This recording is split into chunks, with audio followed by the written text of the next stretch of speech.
बोलो श्री कृष्ण भगवान की जय हो। श्रीमद् भागवत महापुराण की जय हो। श्रीमद् भागवत महापुराण में 13वां अध्याय वर्णिक प्रसंग द्वारा राजा राहुगण का संशय निवारण।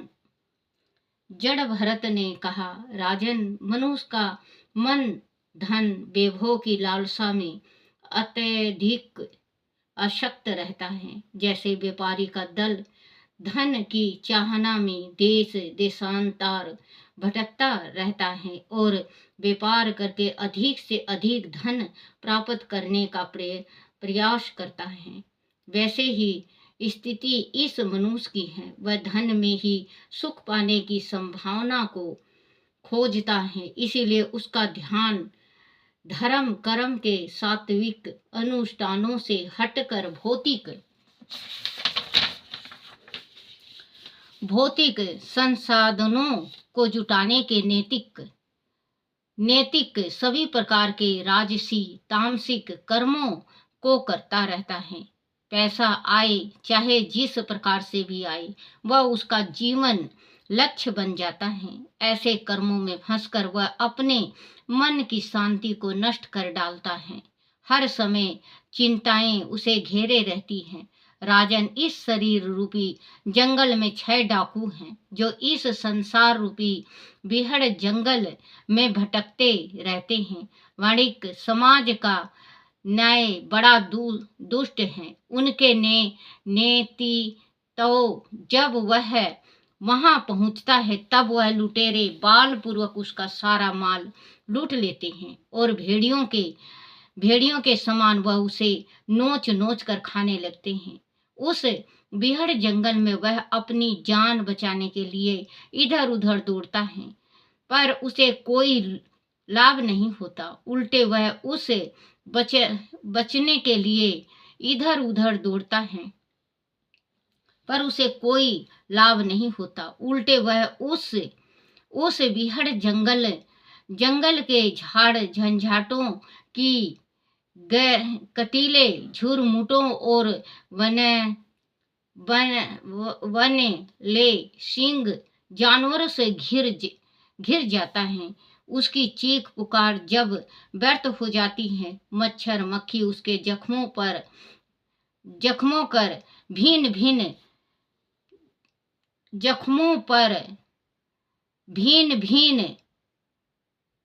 भिनाने लगते हैं और अपने तीखे डंकों से उसे पीड़ित पहुंचाते हैं। वह वणिक सामुदायिक आश्रय के लिए घर, पीने के लिए जल और अपने खोए हुए धन को पुनः पाने के लिए पूरे जंगल की दुर्गम पगडंडियों पर भटकता रहता है। वह दिशाहीन होकर कभी दलदल में फंसता है तो कभी भयानक झंझावातों का उसे सामना करना पड़ता है। तब तरह तरह की बोलियां उसे भयभीत करती रहती है और दिग्भ्रमित करके उसे भटकाती रहती है। भूख प्यास से बेहाल हुआ वह ऐसा निर्दय नई वृक्ष का सहारा नीत वृक्षों का सहारा लेता है, जिस पर पहले से ही भयानक विषधर भुजंग लिपटे रहते हैं। उल्लुओं की बोली उसे डराती रहती है। चमगादड़ों की चित्कार भरी उड़ानों से उसके दिल दहल जाते हैं। वन में लगे आग उन्हें भस्म करने के लिए आगे बढ़ती हैं, तो वह विपरीत दिशा की ओर भागने लगता है और नए नए मुसीबतों में फंसते रहते हैं। इस सब के अतिरिक्त भी राजन, कभी कभी उन्हें कोई ऐसा आश्चर्य स्थान दिखाई दे जाता है जहां घड़ी भर बैठकर वह विश्राम कर सके और अपने थकान मिटा सके, अपने जख्मों को सहला सके। तो वह वही चिपक कर रह जाने का प्रयास करते हैं, उसे ही मनोरंजन और आनंद का गर्द गर्द गद गंधर्व लोक समझने लग जाते हैं, परंतु दूसरे ही पल उसे आश्चर्य स्थल की भयावत प्रकट हो जाती है, तो वह से भी भागने लगते हैं। जंगल के बीच ऐसा गंधर्व लोक उन्हें फंसाने का जाल मंत्र ही सिद्ध होता है। जैसे कोई व्यर्थ अपने शिकार को फंसाने के लिए जाल फेंक कर दाना बिखेर देता है, उस समय बचने के लिए कभी वह पहाड़ पर चढ़ते हैं तो कभी खाई में उतरते हैं। अल्प साधनों के बीच उन्हें अपना परिवार बड़ा दिखाई देने लगता है। तब वह दल आपस में ही लड़ने मरने लगता है, एक दूसरे पर आरोप रोप लगाने लगता है, पराई वस्तु को हड़पने का प्रयास करने लगता है और पकड़े जाने पर अपमान का दृश्य सहता है। राजन इतना होने पर भी नए राह की खोज में वह दल आगे ही बढ़ता रहता है। आपस में कभी प्रेम संबंध स्थापित करता है तो कभी वैराग भाव अपना लेता है। पीछे छूट जाने वालों की उन्हें कोई चिंता नहीं होती। ऐसे भयानक जंगल में भटकने वाले वणिक दल में से किसी को भी आज तक पर मतत्व की प्राप्ति नहीं हुई, क्योंकि उनमें से किसी ने भी कभी परमानंद योग की शरण नहीं ली। धीर वीर पुरुष भी धरती के एक टुकड़े के लिए अभिमान स्वरूप उसे अपना बताकर लड़ते मरते रहे, फिर उन्हें भगवान विष्णु का अविनाशी पद कैसे मिल पाता। जगरित संस्कारों के अनुसार धनपति सुख में रत होकर वह इंद्रियां भोग से अपनी इंद्रियों को ही तृप्त करते रहे। उन्हें अपनी क्षीण होती आयु की भी चिंता नहीं रही। हे राजन, तुम भी इसी भयानक जंगल के कीर्ण मार्ग में मणिक दल की भांति भटक रहे हो। प्रजा को दंड देकर तुम अपने को महान समझने लगे हो। परमात्मा का सान्निध्य पाना चाहते हो तो तुम्हें प्राणियों से सुहृदयता पूर्वक प्रेम करना सीखना होगा। विश्व वासनाओं की ओर से विरक्त होना होगा और विरक्त होना होगा और ज्ञान का दीपक जलाकर इस अंधकार पूर्ण मार्ग को पार करना होगा। राजा राहुगण ने कहा, महात्मन, आपने बताया कि समस्त योनियों में वह मनुष्य योनि सर्वश्रेष्ठ है। ऐसे लोक में भटकने से क्या लाभ है जहाँ भगवान श्री हरि के गुण गान करने वाले महात्माओं की संगति नहीं मिलती। आपकी चरण रज के स्पर्श से ही मेरे सभी पाप और ताप नष्ट हो गए हैं। आपकी 2 पल की संगति से ही मेरा सारा अज्ञान समाप्त हो गया है। मैं आपको बार बार नमन करता हूँ। श्री सुखदेव जी ने कहा। जब वह प्रसंग सुनाया तो राजा परीक्षित के मन में कई प्रश्न उठ खड़े हुए। राजा ने उनसे पूछा, मुनिवर, आप परम विद्वान हैं। आपने मणिक दल और जंगल का जो रूपक खींचा वह विवेकी और अज्ञानी पुरुष की समझ में तो आ जाएगा, परंतु अल्प बुद्धि वाले लोग इसे कैसे समझ पाएंगे। अंत मेरी आपसे प्रार्थना है कि इस जटिल विषय को सरल शब्द में खोल कर समझाइए ताकि सभी का कल्याण हो। बोलो श्री कृष्ण भगवान की जय हो।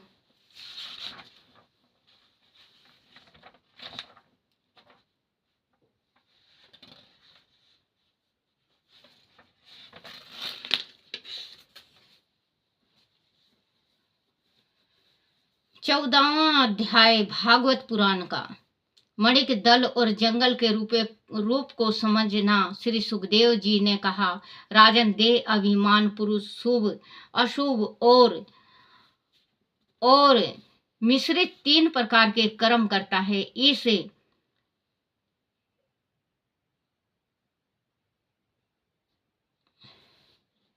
मिश्रित 3 प्रकार के कर्म करता है। इस शरीर के अनुभव के 6 द्वार हैं।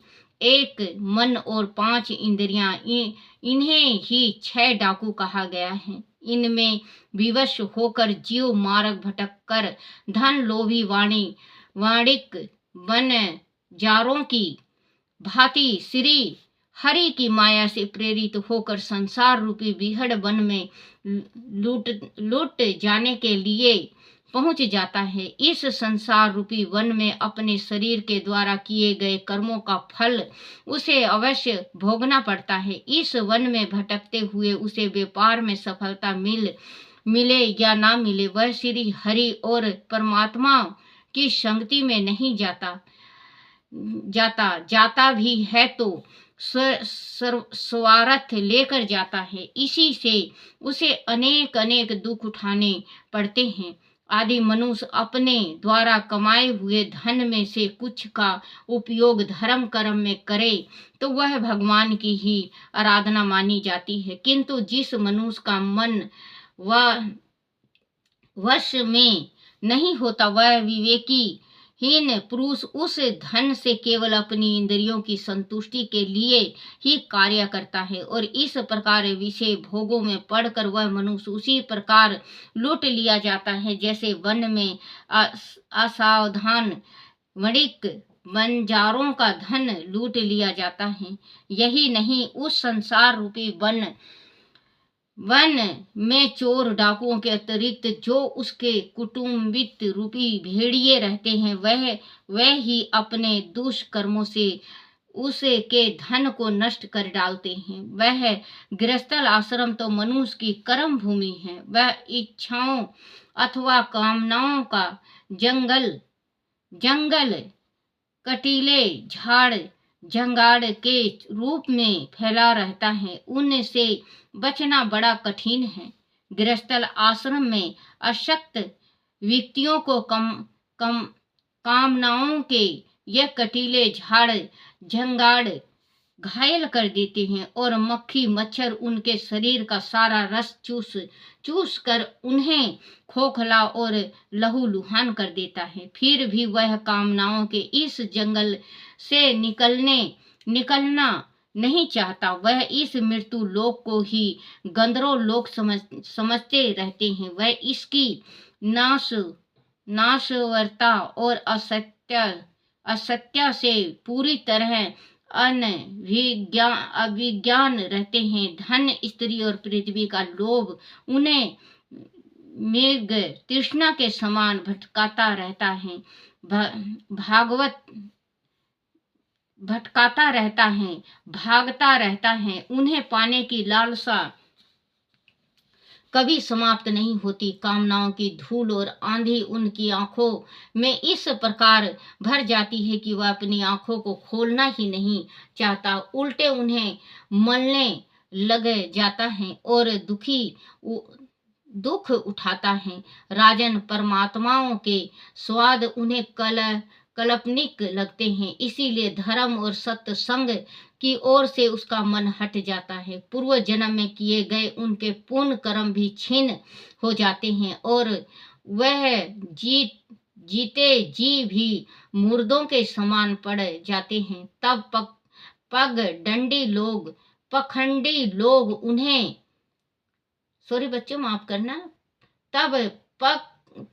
पखंडी लोग उन्हें स्वर्ग और परलोक का लालच तथा भय दिखा कर उन्हें लूटने लगते हैं। अपने परिजनों की सीख भी उन्हें ईर्ष्या से भरी और काट खाने को दौड़ कर आती प्रतीत होने लगती है। वह उनसे झगड़ा और वाद विवाद करके उन्हें अपने से दूर कर लेते हैं। कभी कभी उनकी दूरी अथवा मृत्यु के कारण सदैव के लिए उनका साथ छोड़ जाना उन्हें अवश्य खलने लगता है, कचोटने लगता है, परंतु वह भी कुछ समय के लिए ही वह उन्हें छोड़कर आगे की सोचने लग जाते हैं। ऐसे में राजा भी अपने स्वार्थ अथवा जान हित के नाम पर उनका रहा सहा धन जब कर के रूप में हड़प लेता है तो वह अपनी सिर पीटने लगते हैं। उसे बचाने के लिए वह नियमों के विरुद्ध जाकर अनैतिक कार्य करने लगता है। तब वह अनैतिक कर्म उन्हें पतन के गर्त में धकेल देता है, परंतु उस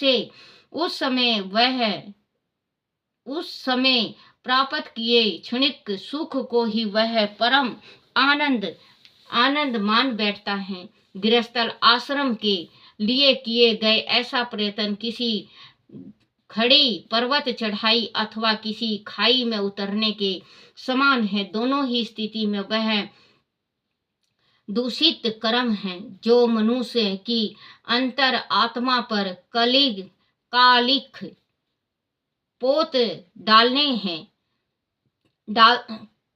पोत डालते हैं। समाज उन्हें नीचा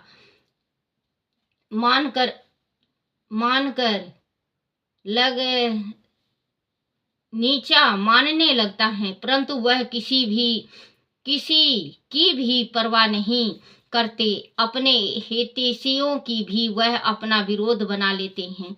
राजन, इस संसार में जीव को सुख दुख, राग देश, भय, मान अपमान, पागलपन, अभिमान, शोक, मोह, लोभ, ईर्ष्या, सुख, प्यास, शारीरिक और मानसिक रोग, बुढ़ापा, जन्म, मृत्यु आदि अनेक प्रकार के विघ्नों का सामना करना पड़ता है।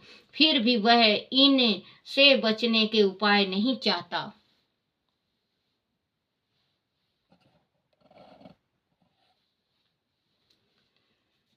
काल चक्र भगवान विष्णु का साक्षात वह शास्त्र है जो हर पल जीव पर समय अनुकूल रूप से प्रहार करता रहता है। बचपन, जवानी और बुढ़ापा उस काल चक्र की गति है। उनके द्वारा वही सभी जीव का निरंतर संहार करता है। कोई भी उसकी गति को नहीं रोक सकता, परंतु मनुष्य उस काल चक्रधारी भगवान विष्णु की आराधना न करके अन्य दूसरे कर्मों में अपने जीवन का क्षण करता रहता है और वह नहीं जानता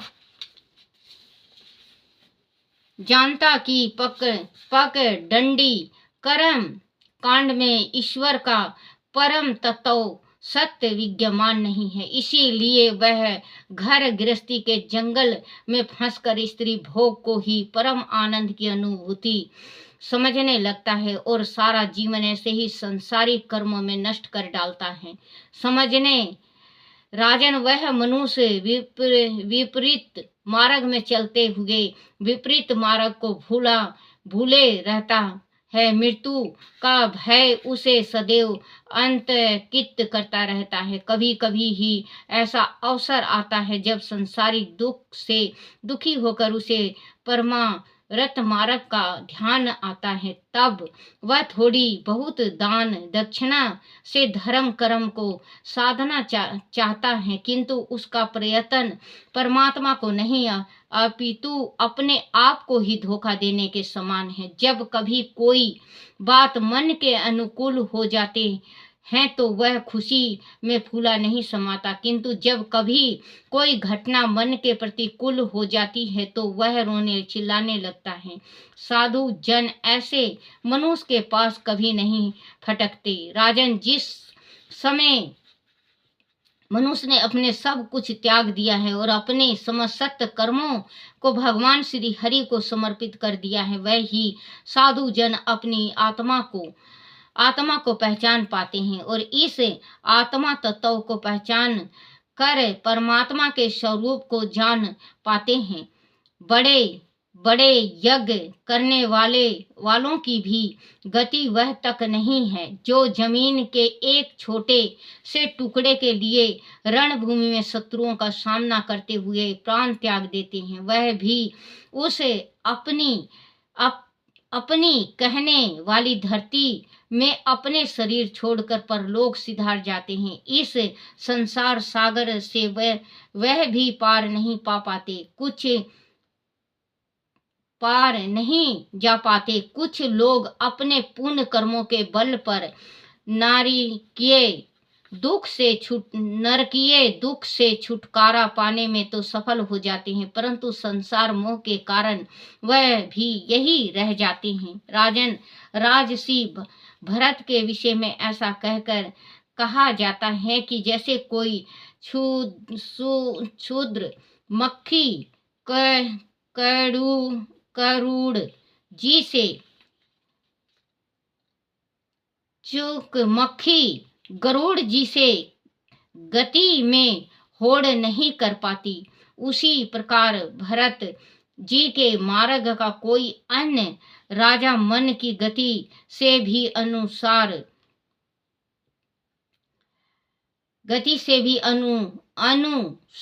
नहीं कर सकता। श्री भरत जी ने पुण्य कीर्ति श्री हरि में भक्ति भाव से अनुरक्त होकर अपनी सुंदर स्त्री, पुत्र, मित्र और राजा के सभी सुखों को युवा अवस्था में ही कूड़े के समान छोड़ दिया था। ऐसे महान त्याग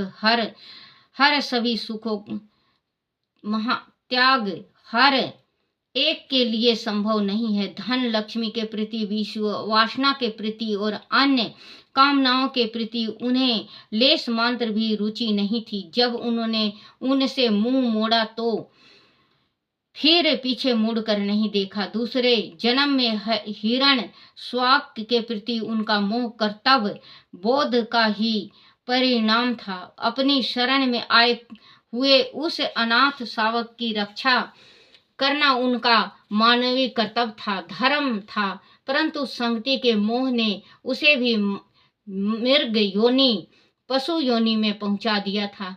यदि श्री हरि भक्ति के उनके संस्कार उनके साथ ना रहते तो वह पूर्ण जड़ भरत की योनि में कभी ना आ पाते। ऐसा महान योगियों के लिए मोक्ष पद का क्या महत्व है। अपना मृग शरीर छोड़ते समय भी उनकी समिति प्रकृति के अधीश्वर ज्ञान मूर्ति सर्व अंतरमयी श्री हरि के चरणों में ही लगी हुई थी। राजन राजसी भरत का चरित्र अत्यंत पवित्र गुण से युक्त है।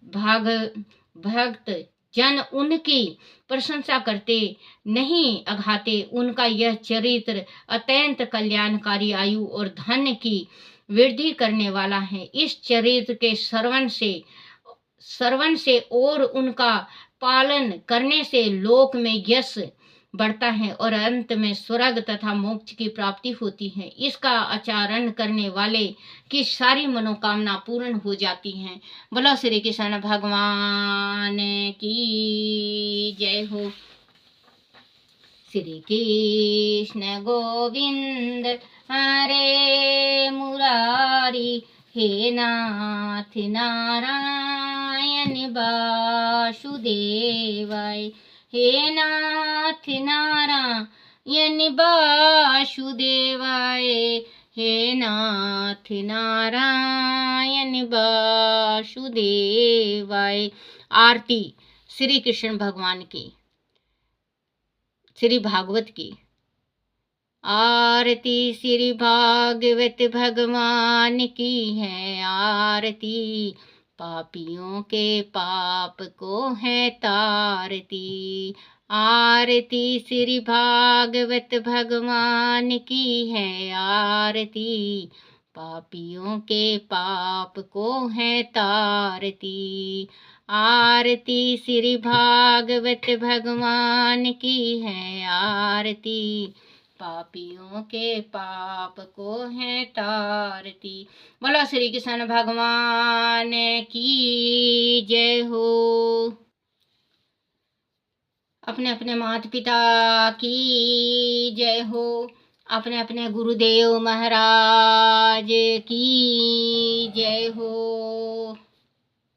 जय मेरे कान्हा, हे मेरे कन्हैया, हे मेरे गिरधारी, हे मेरे गोपाला, मेरे से गलती होगी हो, कोई भूल हो जाए, कोई टूटी रह जाए, मुझे क्षमा करना, क्षमा करना, क्षमा करना।